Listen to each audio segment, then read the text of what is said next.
says could homicidal deviation or suicide. If that's on the box, I'm probably not taking it. What about you?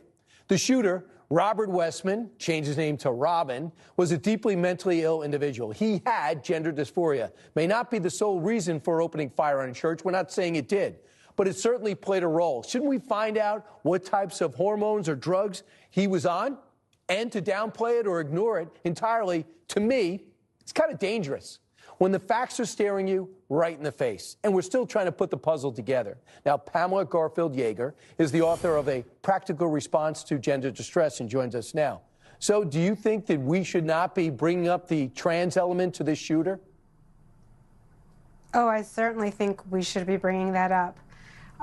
This is something that we know people who are trans-identified have underlying mental health issues. Clearly, this man was disturbed, and we have not done any exploration. In fact, it seems the media and the people who are addressing this are completely ignoring that fact. And according to them, they're misgendering him because he changed his identity at age 17 from the name Robert to Robin.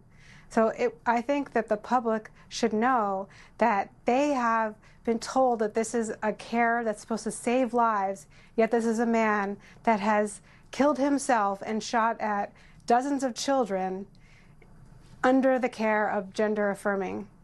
Do you know about the drugs, the psychiatric drugs that Robert Kennedy was referring to, that people who want to transition go and take? Can you tell us about them? Well, oftentimes people who are trans-identified are on some kind of psychotropic drugs. I believe what he was referring to was SSRIs, which do have that black box warning, especially for teenagers, although he was in his early 20s, but this is the time where young adults, when they take these antidepressants, they can become either homicidal or suicidal. I believe that's what he was referring to. So that we have that. And then people who usually are trans-identified are taking cross-sex hormones, which usually has a direct impact on that person's mood and mental state. Yeah, we don't know what this person was on, the shooter was on. We don't know. Yeah, so I'm not saying, but you just assume if they're going to go through this, and he also talked about regrets, that he wished he didn't do it. He wished he didn't brainwash himself. How unique is that regret aspect?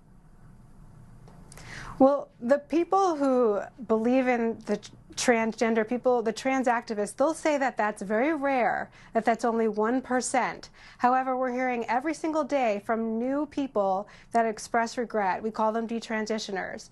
We don't know if this man has fully let go of the ideology, but he certainly did express regret. And I believe it is very common, and we won't know about it because once they do express regret, they are ostracized from the trans community, and also they are not tracked. So we really don't have the numbers on that. However, we know that plenty of people have come forward and told us that they regret it. Yeah, and by the way, do you think this is significant? In his writings, he said he would, if he went and transitioned back, if that indeed is possible, he would admit defeat. Yeah, I believe that's, I mean, I don't know him. I did watch his videos. He seems to have narcissistic traits, and someone who is narcissistic, they do not want to admit defeat, as he called it. They have a strong ego, and I believe it has to do with that.